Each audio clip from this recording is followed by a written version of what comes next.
I was 15 the first time the house tried to erase my name. It happened in the west corridor of the Kisaragi estate, the part with the lacquered walls and no windows, where the air always smelled faintly of rain even in summer.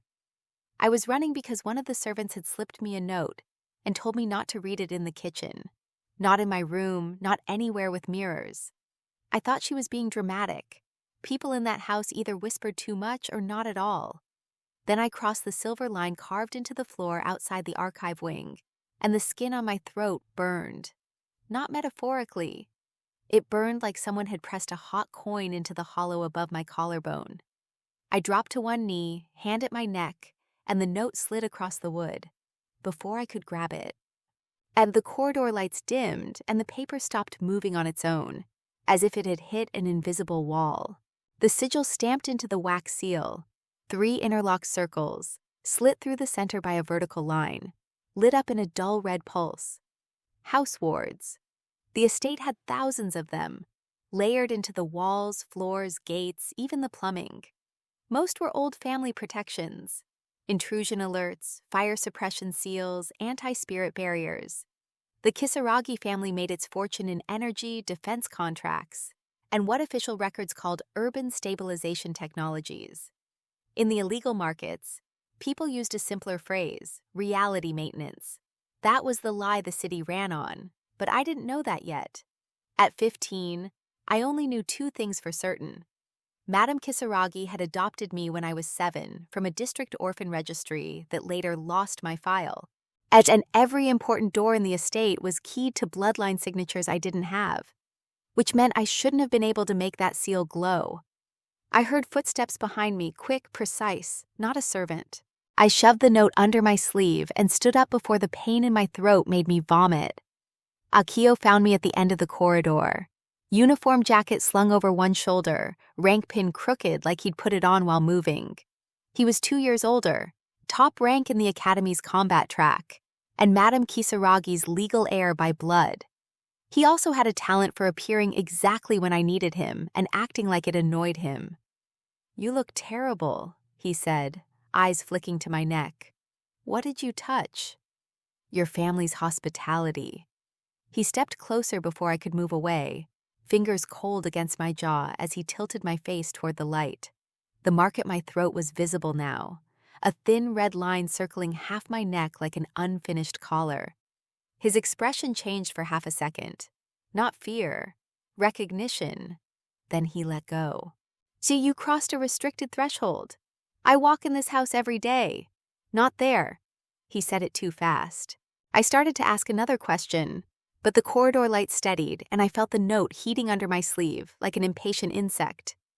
Akio's gaze dropped to my wrist. "Whatever you're hiding," he said quietly, "don't open it here." That should have made me trust him. Instead, it made my chest go cold, because Akio never warned me unless he already knew the consequence. By dinner, the house had decided nothing happened. That was how Kisaragi systems handled anomalies. No shouting, no punishments in public, just corrections. A servant I knew by face and not by name looked at my throat and said, "You've scratched yourself, Master Ren." Another replaced the broken corridor light before I could check if there'd even been damage. And Madame Kisaragi sat at the head of the table in black silk and spoke to me about academy enrollment interviews as if I hadn't almost collapsed under one of her private wards an hour earlier. She was not my mother. She had never asked me to call her that.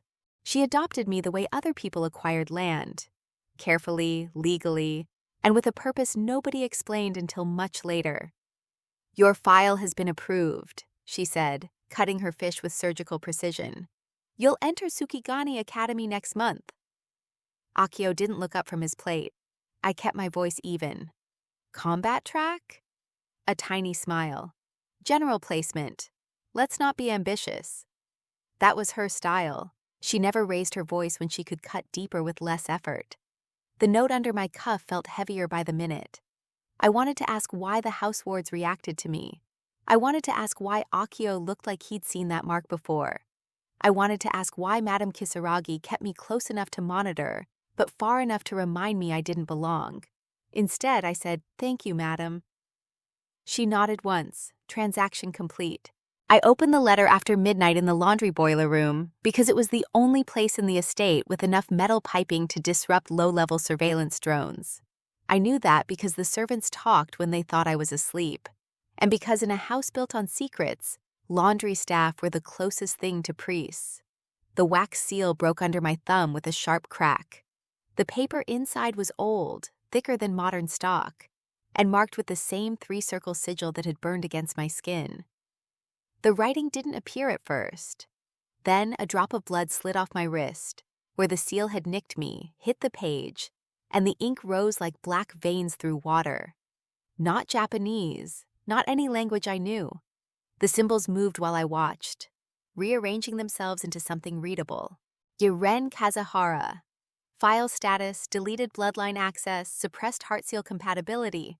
Active. Do not let the house complete the marriage bond. I stared at the last line until the letters blurred. Marriage bond at 15? There was more below it, but the ink shifted again before I could focus. New text surfaced in broken fragments, like a transmission cutting in and out. Maintenance room below basement level 4. If Akio remembers, he is not your enemy. Do not activate on a full pulse unless you accept the cost. The paper heated in my hands. A second line of script appeared along the bottom edge, smaller, cramped, almost frantic. The technique listens to your heartbeat. Once it answers, it will not stop at 1. The boiler room door opened. I shoved the letter inside my shirt and spun around, knife already in hand. It was a dumb weapon, kitchen steel, too light, but better than empty hands. The person in the doorway didn't flinch. She was academy age, maybe my year, in a maintenance coat too large for her frame, dark hair braided tight, eyes pale gold in the low light. I'd seen her once before in the estate infirmary, silent as a shadow beside Madame Kisaragi's physician. I didn't know her name. You read it, she said. My knife stayed up. Who are you? She glanced at the pipes, then at the ceiling corners where drones usually nested. Not here. You came into a private estate in the middle of the night to tell me that? Her gaze dropped to my throat, and the line of scarlet wardburn visible there. They started the caller. I didn't understand the words, but I understood the way she said them, like it was already too late. Before I could stop her, she stepped inside, grabbed my wrist, and pressed 2 fingers over my pulse. The room lurched.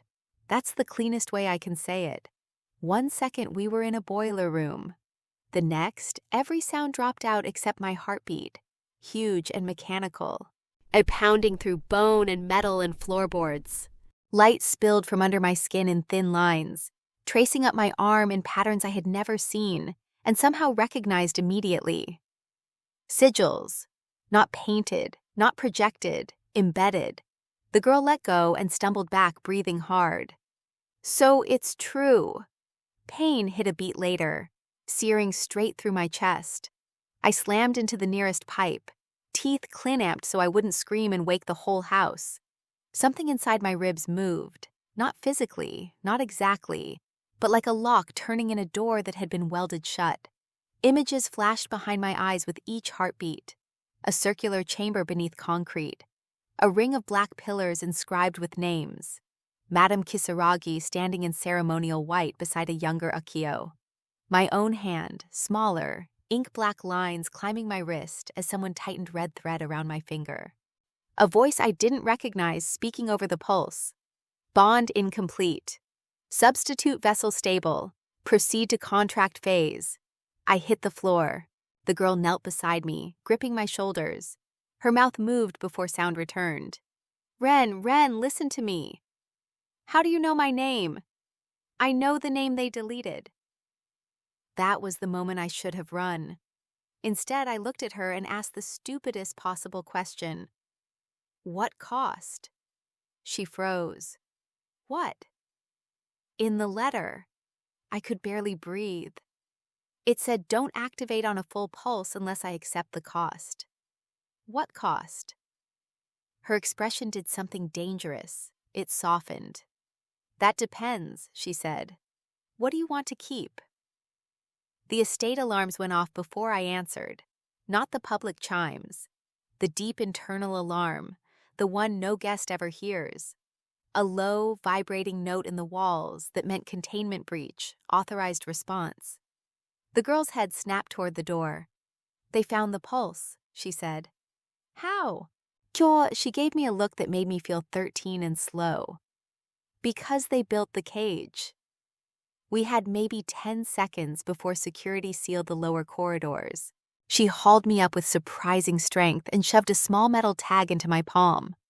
It looked like scrap, triangular, scratched, stamped with an Academy maintenance number. "If you want the truth, go to Tsukigani Academy," she said. "Basement access point C19. Ask for Mina in the infirmary. And Ren." The walls shuddered.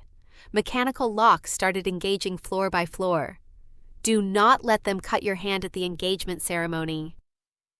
My brain snagged on the word engagement, just as the boiler room's outer shutters slammed down. She moved first. One step, palm on the nearest pipe, and for a second the metal rippled like water. She slipped through a maintenance gap I would have sworn was too narrow for a child, let alone a teenager, and vanished before I got her to repeat a single thing. Then the response unit arrived. Masked, black uniforms. Kisaragi Internal Security, officially estate guardians, unofficially cleanup crews. There were 4 of them, efficient enough not to ask questions until they'd boxed me in.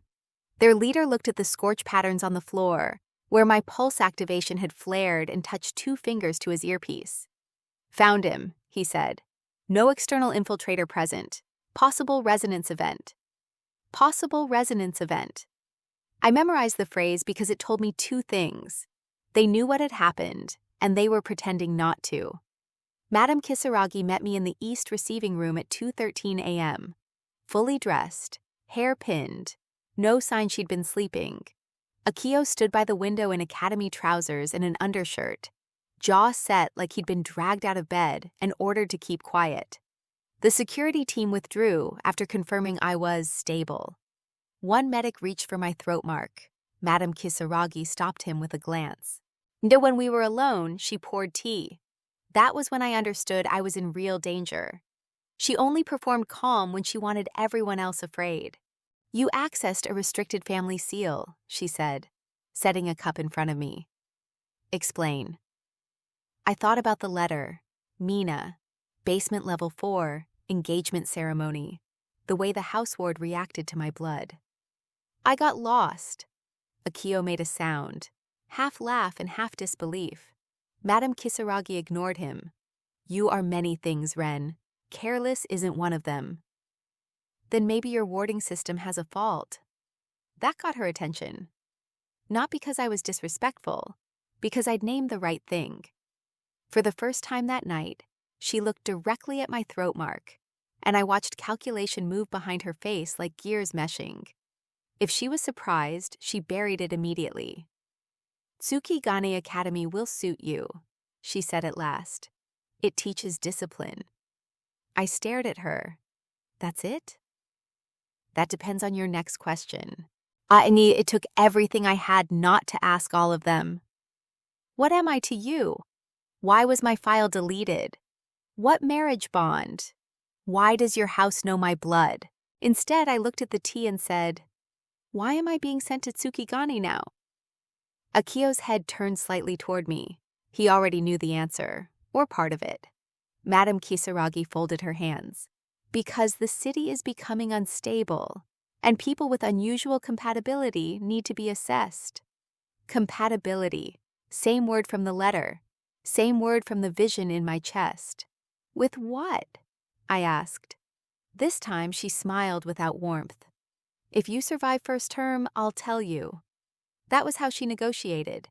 Information as a leash. I was dismissed at 2:20. Akio followed me into the hall without permission, which meant he was either reckless or worried enough not to care. "Ren." I kept walking. He caught my wrist, not hard. "Stop." I yanked free. "Did you know?" He didn't ask what I meant. "Some of it." "Which part? The deleted file? Oh, the ward that burned me?" The part where someone told me not to let your family cut my hand at an engagement ceremony? He went very still. So he hadn't known that part. Good. For one vicious second, that felt good. Who told you? He asked. Maybe the ghosts in the walls. Ren. I turned on him in the dark hallway, voice low because I had learned long ago that shouting in that house only gave them more to measure. Am I a son in this family or inventory? His face tightened. Don't do that. Do what? Ask the question everyone avoids? He looked older suddenly, not in years but in damage. You think I had a choice in any of this? I wanted to say yes. I wanted him to be simple. A rival, a rich heir, another polished blade in Madame Kisaragi's collection. It would have been easier. Instead, I remembered the look on his face in the corridor when he saw the mark on my throat. Recognition, not surprise, and fear, buried fast. I stepped back first. Oh, then pick one now, I said. Help me or move. He exhaled once through his nose, like he hated me for forcing it. Then he reached into his pocket and pressed a key card into my hand. Tsukigane Academy. Student access. Upper levels only. Name field blank. You didn't get this from me, he said. And if you go below approved floors, the system will flag you in under 3 minutes. Why help me? His answer came too quickly to be rehearsed. Because the last time the house started a collar mark on someone our age, they disappeared before sunrise. I didn't sleep after that. At dawn, the city outside the estate walls looked the same as always. Neon advertisements flickering over commuter rails. Shrine bells from rooftop sanctuaries nobody admitted visiting. Delivery drones weaving between towers, while anti-spirit netting hummed over the old districts. Kisaragi Energy logos were everywhere. It was stamped on substations and public safety screens, and the armored kiosks that dispensed rationed emergency batteries during outages. Maintenance, stability, protection. By morning, I could feel my heartbeat differently. Not faster, not louder, mapped. Every pulse moved against the locked thing in my chest, and every 7th beat sent a faint ache down my left arm, where the sigils had surfaced in the boiler room. When I pressed my fingers to my wrist, I could almost sense a second rhythm underneath my own, something patient, waiting, listening. I left the estate 3 days later under official escort for academy intake. Tsukigane Academy sat on the northern ridge above the city, all glass towers and old stone courtyards stitched together by bridges lined with sensor lanterns. From a distance, it looked like a school for elites. Up close, it looked like a fortress pretending to be one. Students arrived in family convoys, guild shuttles, military transports. Some wore gloves stitched with suppression thread. Some had visible marks along their temples or knuckles, ability seals disguised as jewelry. Threat classification banners rotated silently above the main gate. Civic Order Index Amber. District 8 barrier fluctuations. Unauthorized relic auctions, subject to seizure. No one acted like any of that was strange. At registration, an instructor scanned my wristband twice, frowned, and called a supervisor. I watched their eyes move from my file to my face and back again. Adopted Kisaragi ward, the supervisor murmured, almost to herself. General placement. Combat aptitude pending, the first instructor said. There's no lineage profile attached. Then don't request one. They realized I was listening and switched to procedural language immediately. I signed forms. I received a dorm assignment. And I was issued a training uniform and a campus rule slate, with 47 violations listed in tiny text and expulsion clauses highlighted in red. No unsanctioned duels. No relic handling without faculty oversight. No descent below designated floors. No private contracts binding blood, breath, or name. That last one sat on the screen a second too long before it auto-scrolled. By noon, I had seen enough to know Mina's warning wasn't paranoia. There were 4 basement levels on the public map, which meant there were more. My first clue came before sunset. They grouped new students for orientation in the West Amphitheater. 100 of us under a vaulted shield canopy while ranking officers gave speeches about discipline, service, and responsible capability. Half the crowd was bored. The other half was measuring each other for future fights. I was doing both when the emergency screens flickered. At first, I thought it was a signal glitch. Then every display in the amphitheater shifted at once from the Academy crest to a citywide alert banner. District 11 stable, no casualties. Barrier hold confirmed. A second later, screams echoed from somewhere beyond the south wall. Not one or two, dozens. The sound hit the amphitheater a heartbeat after the message declared everything stable. People stood up. Instructors started shouting for order. The shield canopy brightened as if preparing for impact, and a flock of surveillance drones rose from the roofline in a synchronized burst. Except half of them stalled midair, spinning as though their targeting systems had lost north. I looked at the screen again. No casualties. Someone near the back yelled that the south gate was bleeding light. An instructor snapped, "Sit down! This is a drill!" It wasn't. You could always tell because real fear has no rhythm. Students moved in jagged bursts, some ducking, some running, some frozen. One girl laughed too hard and too high while clutching her seat rail. A boy in guild colors tried to force a dual brace open with shaking hands. The ranking officers kept repeating procedures that didn't match what our eyes and ears were telling us. Safe system failure. Mina had said the house was a cage, standing under the Academy shield, while the official alert contradicted the screams outside. I started to wonder if the cage was bigger than one estate. Then my throat mark burned again. I grabbed the edge of the bench and looked down. The red line was dim under my collar, pulsing in time with the ache in my chest.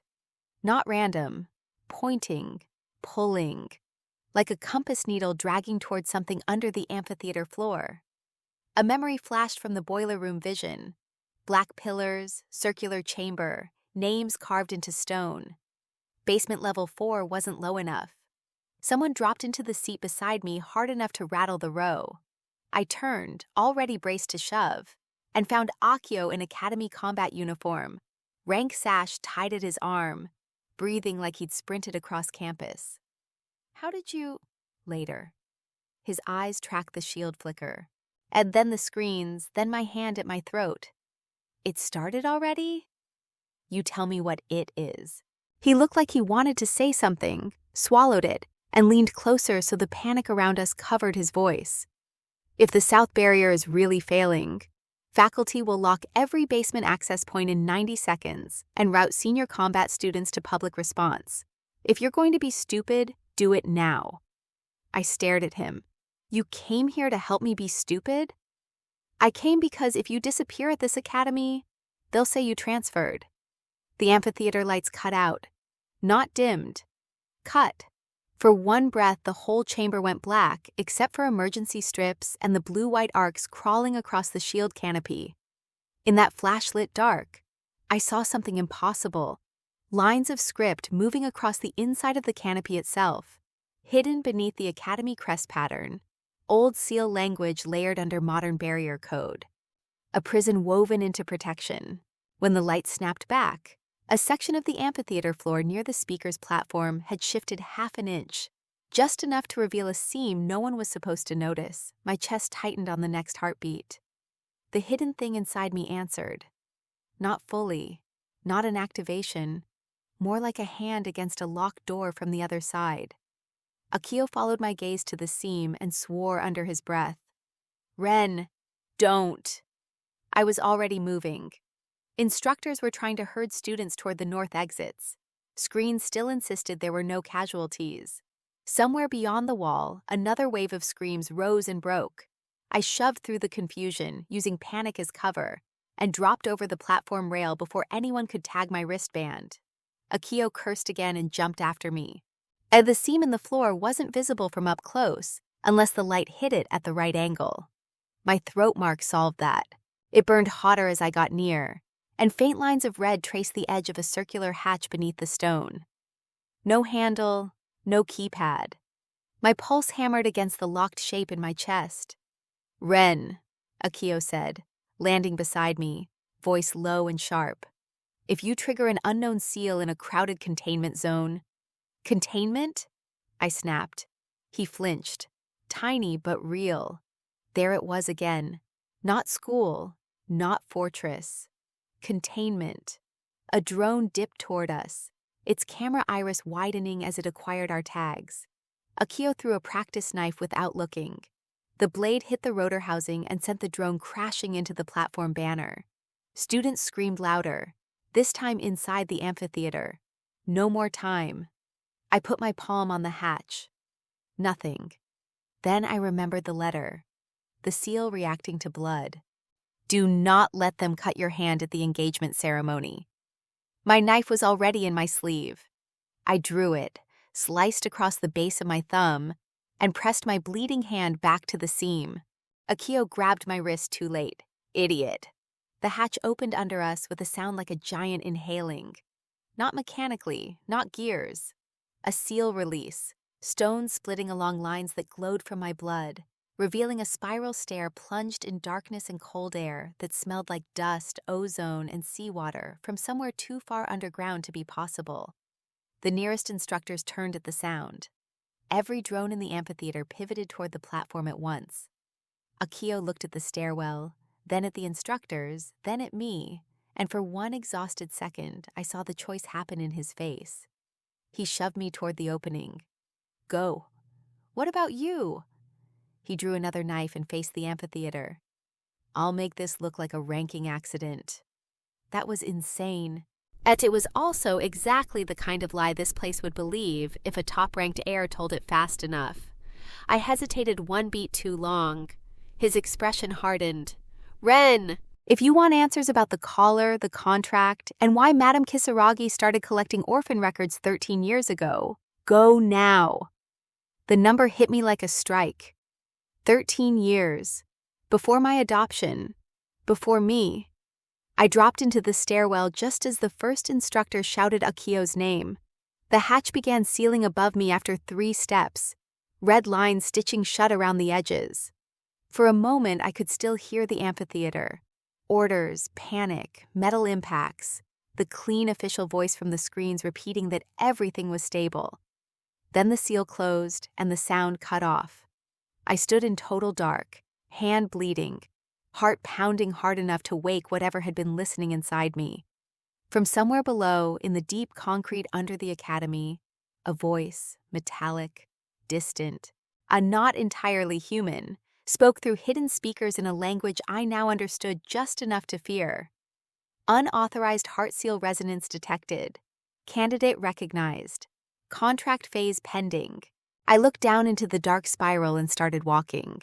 Because whatever waited at the bottom already knew my name, and for the first time in my life, I had reason to think it knew who deleted it. The stairwell went down far enough that I stopped trusting the architecture. Tsukigani Academy sat on a ridge. I knew where the ridge ended. I had seen the service maps in the estate, the city zoning overlays, the old fault line warnings Kisaragi subsidiaries buried in legal filings. This spiral should have hit bedrock and stopped.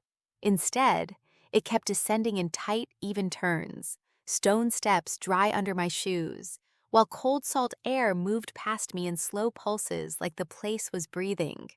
My cut hand wouldn't stop bleeding, not heavily, just enough to mark the rail every few steps, thin red streaks catching in grooves etched into the metal. The grooves weren't decorative. Sigil channels, old ones. They drank the blood and carried a dim glow down the rail ahead of me, lighting the next turn and the next, guiding me deeper. I should have been terrified enough to turn back. I was terrified. I just didn't have a back to turn to anymore. By the time I reached the bottom, my legs were shaking from tension more than effort.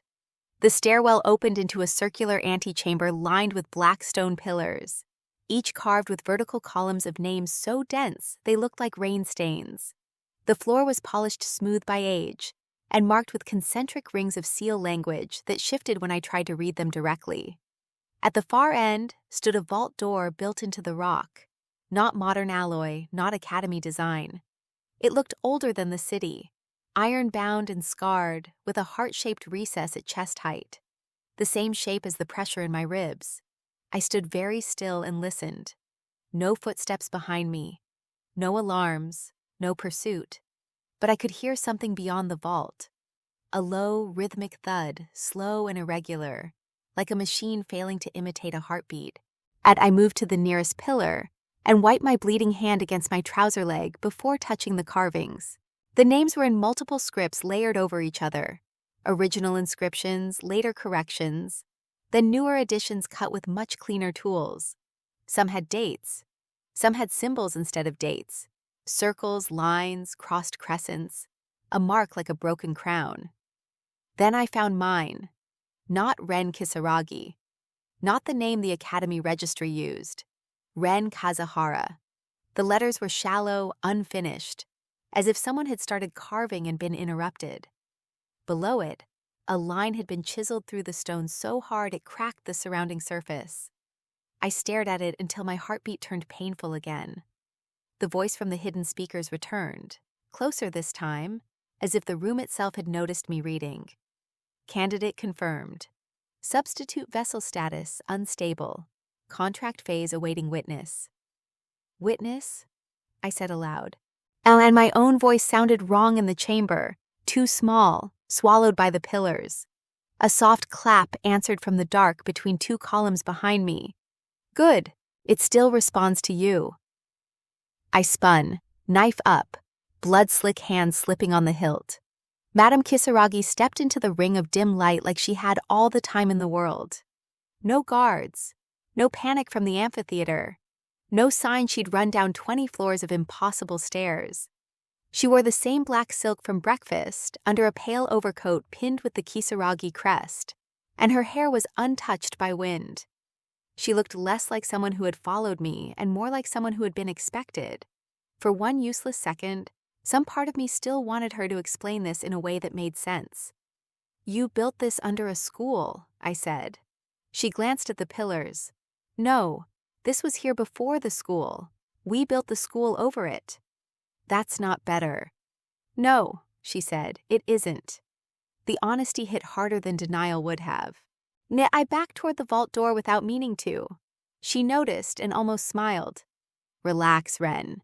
If I intended to stop you, you'd never have reached the hatch. My throat mark burned at the sound of my first name in her voice. Not boy, not ward, not the carefully neutral Ren she used in public. This was quieter, tired almost. I hated that I heard the difference. You started a collar seal on me, I said. Why? She took in my cut hand, the blood on the rail, the open wound I'd used to break the hatch seal. Because you forced the timeline. I laughed once, sharp and ugly. You don't get to speak in riddles after this. Then don't ask for the short version. The thudding beyond the vault stuttered, then resumed. The speakers hissed. Witness accepted. Proceed to naming. Madame Kisaragi's eyes flicked to the vault and then back to me. We have minutes, not an hour. Listen carefully.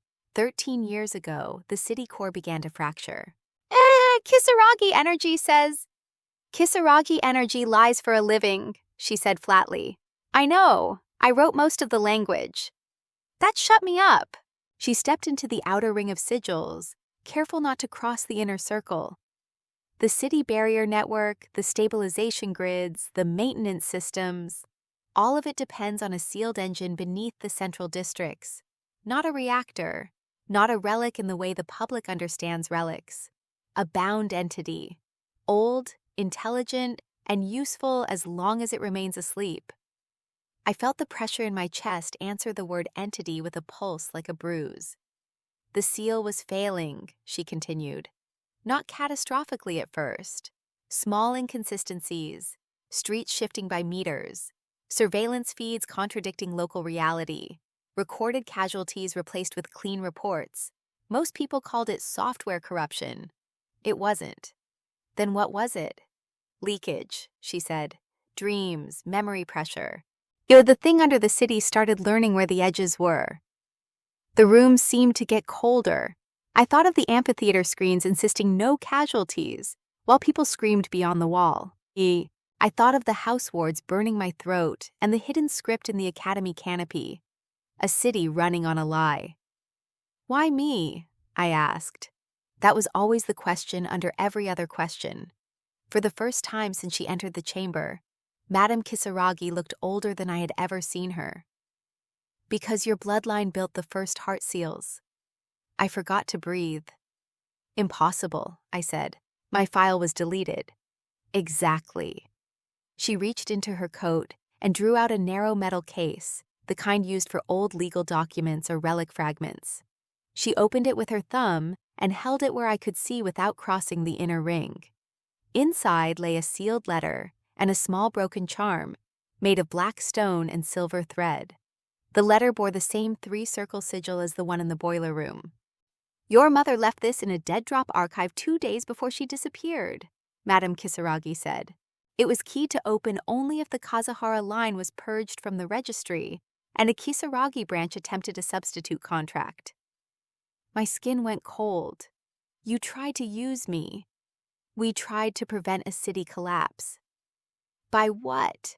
Cutting my hand and marrying me into your family like a tool? Her jaw tightened, the first real crack in her composure. Words matter here. Marriage in the legal sense was cover. The actual structure is a bloodline tether.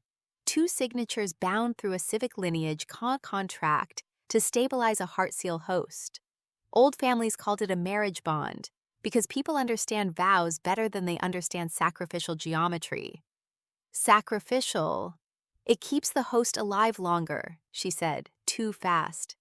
Longer, not safe, longer. And I looked at the heart-shaped recess in the vault door and suddenly understood why the pressure in my chest felt like a lock. Not a random power, a component, a vessel. My voice came out flat. Whose signature was the other side of the bond? She held my gaze. I already knew before she answered. Akio. The thudding beyond the vault missed 2 beats. Something in the chamber shifted. The carved names on the pillars dimmed, then brightened again. The speaker voice returned, harsher. Delay increases instability. Witness. Declare bond candidate. Witness. Declare bond candidate. I couldn't hear my own pulse anymore over the noise in my head. Boiler room, the letter. Mina's warning. Do not let them cut your hand at the engagement ceremony. Akio looking like he'd seen the collar mark before. Akio giving me the key card. Akio saying the last person disappeared before sunrise. He knew because he was part of it. Maybe not by choice. That distinction felt very small just then. Did he agree? I asked. Madame Kisaragi didn't answer immediately, which was answer enough. Oh, when he was 12, she said at last. He agreed to anything that would keep this city standing and this family from being eaten by the board. He did not know all the costs. You mean he was a child? Yes. The word came out like confession, not defense. I wanted to break something. I wanted to laugh. I wanted Mina in this room to translate which lies were the useful kind and which were still poison. Instead, I asked, where is she? Madame Kisaragi's eyes sharpened. Who? The girl from the estate. Maintenance coat. Pale gold eyes. She called the caller before it finished. Something unreadable crossed her face. Alarm? Relief? Mina is alive, then, she murmured, almost to herself. You know her. I trained her. That should have surprised me. It didn't. In that moment, everyone seemed to belong to everyone else in chains I'd only just started seeing. She was assigned to monitor lower facility drift, Madame Kisaragi said. Then she disappeared from internal rosters 3 months ago and began sabotaging my cleanup teams. Your cleanup teams. You say that like I don't know what I built. The thudding behind the vault grew louder, no longer slow. The pattern was changing, trying to match my heartbeat and failing. The speaker hissed again, this time with a second voice under it. Deeper, wet with static, almost amused. Candidate resists. Witness delays. Open and I will correct the names. I felt the thing in my chest move against my ribs like something waking in too little space. Madame Kisaragi heard the second voice too. Her face went still in a way I'd only seen once before, when a board member threatened her in public and vanished from the company 6 days later. Listen to me, she said. If the chamber opens without a stabilized host, the academy barrier fails first. Then the northern grid. The leak reaches the ridge districts by morning. Then why bring me here? Because the system recognized you before I could control the sequence. She held up the metal case slightly. And because your mother's letter did not only contain warnings, it contained a method. I stared at the broken charm beside the letter. What method? A way to enter the maintenance room behind the civic seal and re-index the host list without completing the marriage tether. My laugh came back rawer this time. You had that and still started the collar on me? Her answer was immediate and ugly and probably true. Because I wasn't sure it would work, and I am responsible for 9 million people who will never know my name. There it was, the shape of her. Ruthless wasn't the half of it. She'd gamble children against a city and call it triage, then hate herself only if time allowed. The speaker voice sharpened into a metallic whine. The inner ring of floor sigils lit bright red. Witness non-compliant. Initiating substitute cut. The vault door shuddered.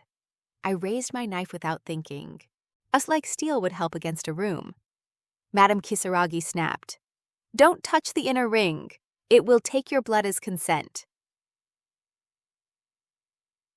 The chamber lights dropped to emergency levels, and every pillar name flared white. For one heartbeat, I saw the room overlaid with another image. The same chamber years earlier, crowded with robed figures, a Kyo younger and rigid with fear, a small boy with my face asleep or unconscious in a ceremonial harness, while red thread linked his wrist to someone standing out of view. Second run. The flash was gone before I could catch more than fragments. I staggered, hand to my chest. What was that? Madame Kisaragi looked genuinely startled. You saw a memory shard? It looked like this room. Me, smaller. Her eyes locked onto the sigils climbing my wrist where blood had soaked into the cut. You're not just resonating with the seal. It's returning archived state. Use words I can actually... The vault door split along the heart-shaped recess with a scream of metal. Cold black air poured through the opening, carrying the smell of seawater, burnt copper, and something sweet-rotten like flowers left too long in a locked room. Beyond the gap, I saw a larger chamber and a vertical structure of rings and cables descending into darkness. The core interface maybe, or a prison dressed as one. And standing between us and the opening, as if she had stepped out of the dark itself, was Mina. She had changed clothes since the boiler room.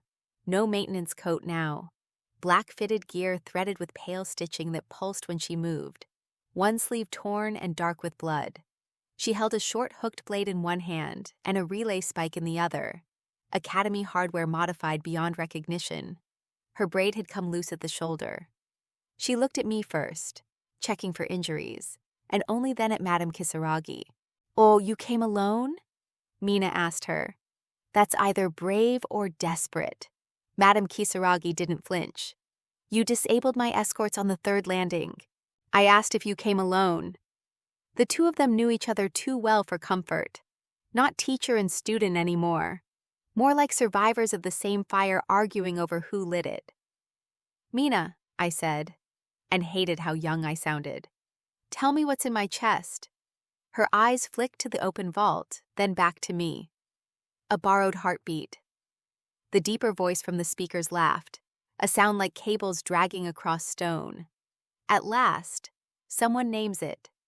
Mina moved before the sound finished.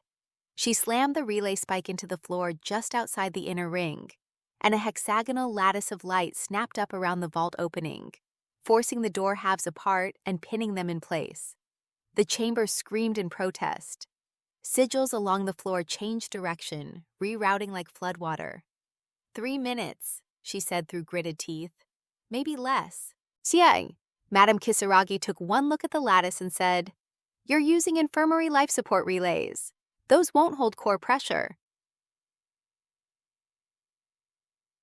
They're not for holding.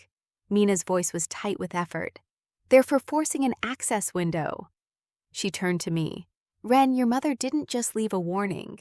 She left a key path through the maintenance room. The city host registry is layered behind the seal logic. If we can get you to the indexing dais, You can cut your name out of the substitute list and stop the contract phase. And the city? Mina didn't answer. Madame Kisaragi did.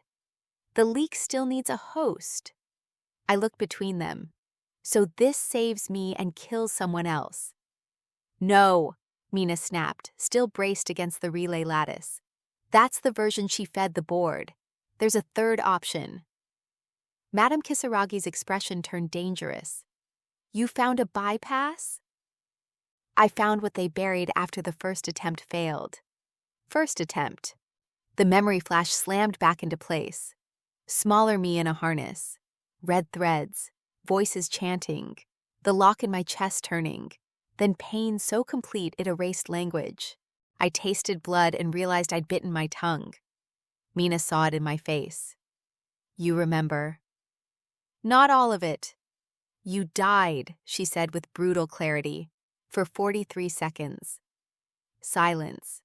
Even the deeper voice behind the vault went still for one impossible beat, as if listening. I stared at her. No. Mina's eyes didn't move. They tried to install a partial heart seal when you were 7 because your line had the right compatibility, and the Kazahara registry purge made you untraceable. The seal rejected the substitute contract. It stopped your heart. The system rebooted it when the entity's pulse bridged the gap. Borrowed heartbeat. Second run. The room tilted. I put a hand on a pillar and felt the carved names under my palm. All the people filed into this system like components. My own unfinished name beneath my fingers. And Madame Kisaragi spoke quietly, and somehow that was worse than if she'd shouted. I ended the procedure. Mina laughed once without humor. After it worked. I ended it before the tether was completed. Because Akio was seizing on the second line, and you thought you'd lose both children in one night. Children. There was no point pretending not to hear it anymore. They had done this. Both of them, in different directions, for different reasons. And I was standing in the middle of their unfinished war with something else's heartbeat in my chest. The deeper voice rolled through the chamber again. Louder now, impatient. Mine is enough. Open the bond. I can keep him. I can keep all of you. My throat mark flared so hot I dropped to one knee.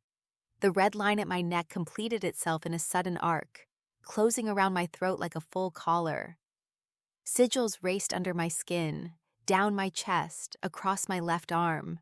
My pulse stopped matching my body and started matching the thing behind the vault. And Mina swore and drove more current into the relay lattice. Ren, listen. If it sinks completely before you reach the dais, the contract phase chooses for you. How do I stop it? She looked at the metal case in Madame Kisaragi's hand. With your mother's charm. Broken charm, broken bond logic. It can interrupt the handshake long enough to re-index. I lurched to my feet and reached for the case. Madame Kisaragi didn't pull away. For a second our hands were both on the metal, and she said, so low I almost missed it, I should have told you at 7. The statement landed like shrapnel because there was no defense in it. No strategy. Just a fact too late to matter and impossible not to feel. I tore the case from her hand. Inside, the sealed letter vibrated against the broken charm, as if reacting to the collar mark at my throat. I grabbed the charm. It was colder than ice and heavier than it looked. Black stone threaded with silver wire snapped at one end. Mina jerked her head toward the vault opening, where the lattice held a narrow corridor of safe space. Go, straight through the first chamber. You'll see 3 bridges over a shaft. Take the one with no shadow. No shadow? Oh, I shouted. There's barely any light. Exactly, she snapped back. The fake bridges cast shadows from the wrong direction. Behind me, the stairwell hatch boomed once, then again. External override attempts. Academy security or response units had finally traced the unauthorized descent. Akio. I didn't know if that thought was fear for him or anger at him. Probably both. Madame Kisaragi stepped into my path just long enough to force eye contact. If you reach the maintenance room, you'll find a civic registry wheel. It will show host candidates by legal lineage. My name is indexed to the witness seat, Akio to the tether line, yours to substitute vessel. I know. Listen. Her voice cut through the chamber noise like a blade. If the wheel offers a direct purge of the Kisaragi line to free you, do not take it. I almost laughed in her face. You think I'm worried about saving your family right now? No, she said. I think the system will retaliate by collapsing the witness scaffold and taking the academy with it. It was designed to prevent line sabotage. You must reroute, not purge. That was the thing about her. Even at the edge of disaster, she was still useful. Mina barked, "Later! Ren, move!" The relay lattice buckled inward with a shower of sparks as something from the inner chamber pushed against it. I saw a shape then, only a piece of it through the split vault. Rings of black material turning around a column of suspended fluid or darkness. And within that darkness, a pale human-like silhouette. Too tall, too thin, face indistinct, as if the city had been trying to imagine a person and gotten the proportions wrong. The thing in my chest surged toward it. I ran. Crossing the threshold felt like diving into freezing water. The broken charm in my hand burned where my blood touched the silver thread. And the collar mark at my throat tightened until I could barely swallow. Behind me, Mina and Madame Kisaragi shouted at the same time. Different warnings, both drowned out by the roar of the core chamber. The first chamber beyond the vault was larger than the Academy amphitheater. All suspended catwalks and vertical shafts, humming with power conduits that vanished into darkness above and below. This wasn't just a basement. It was the maintenance room behind the lie, hidden architecture threaded through the ridge and down into the city grid.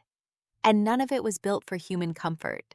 Bridges arced across the central shaft at different angles, some metal, some stone, some appearing and disappearing as the chamber lights pulsed.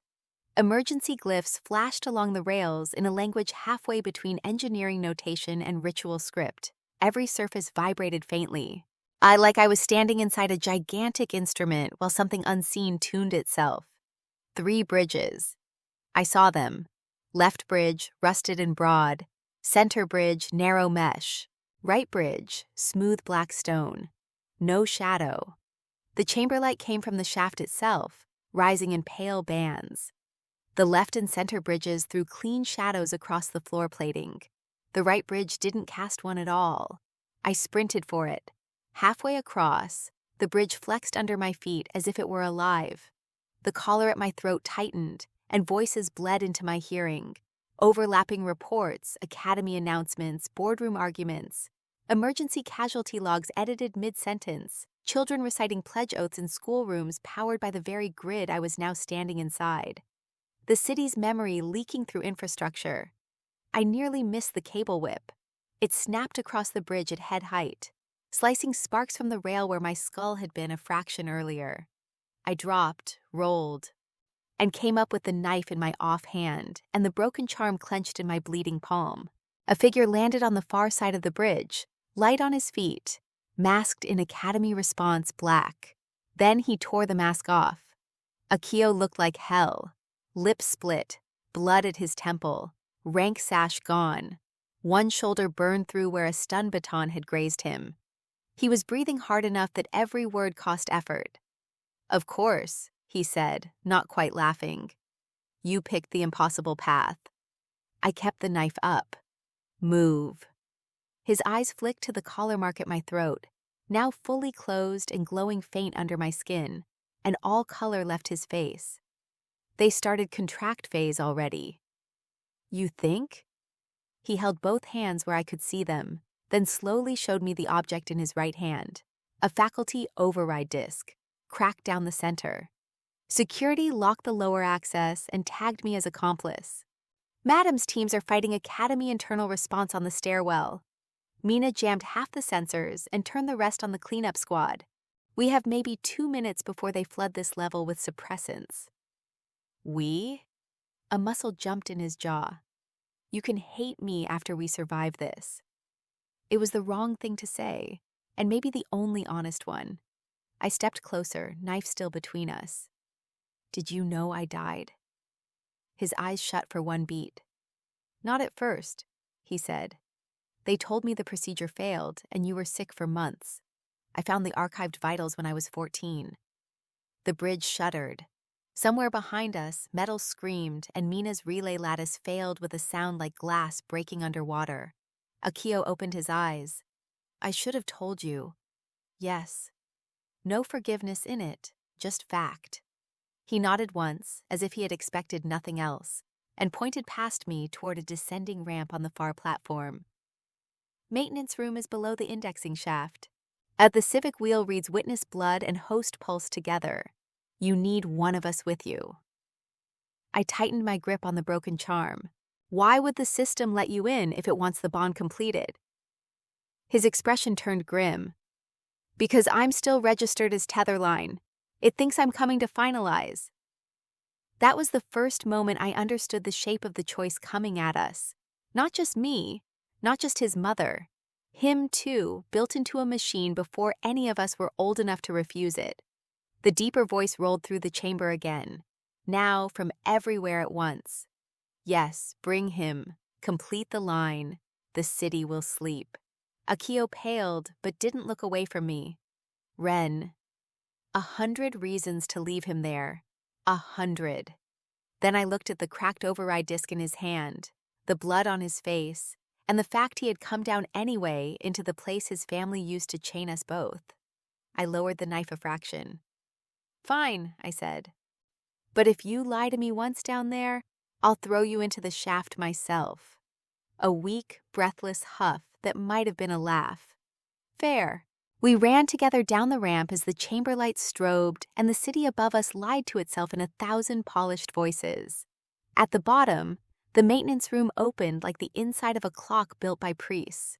Rotating rings of etched brass and black stone, suspended conduits feeding into a central dais, and in the middle a vertical wheel taller than a person, turning slowly through rows of names, sigils, and lineage marks. Some lines glowed steady, others flickered. Several were scratched out and overwritten in different eras. 3 stations surrounded the wheel, exactly where Madame Kisaragi said they'd be. Witness, tether, host. My name was already cycling into place beneath the host station, red lit, accompanied by a status glyph that made the lock in my chest twist in answer. Substitute vessel, pending consent by cut. But the cut had already happened. My blood on the hatch, my blood on the rail, my blood in the chamber. The system had taken what it needed and called it choice. Akio stopped at the tether station and froze when the surface lit under his palm without him touching it, recognizing him by proximity. His jaw set hard enough to crack a tooth. Do it fast, he said. It's reading us. I climbed the dais steps toward the host station, broken charm burning in my hand, mother's sealed letter tucked inside the case under my arm, borrowed heartbeat hammering against my ribs like it wanted out. Above us, the maintenance rings accelerated. Behind us, the first suppressant canisters detonated somewhere in the upper chamber, hissing through vents. And in the spinning wheel of names, for a single turn before it vanished again, I saw another line beneath mine. Ren Kazahara. Prior state, deceased/restarted. Second run confirmed. I set my bleeding hand on the host station and felt the system wake all the way up.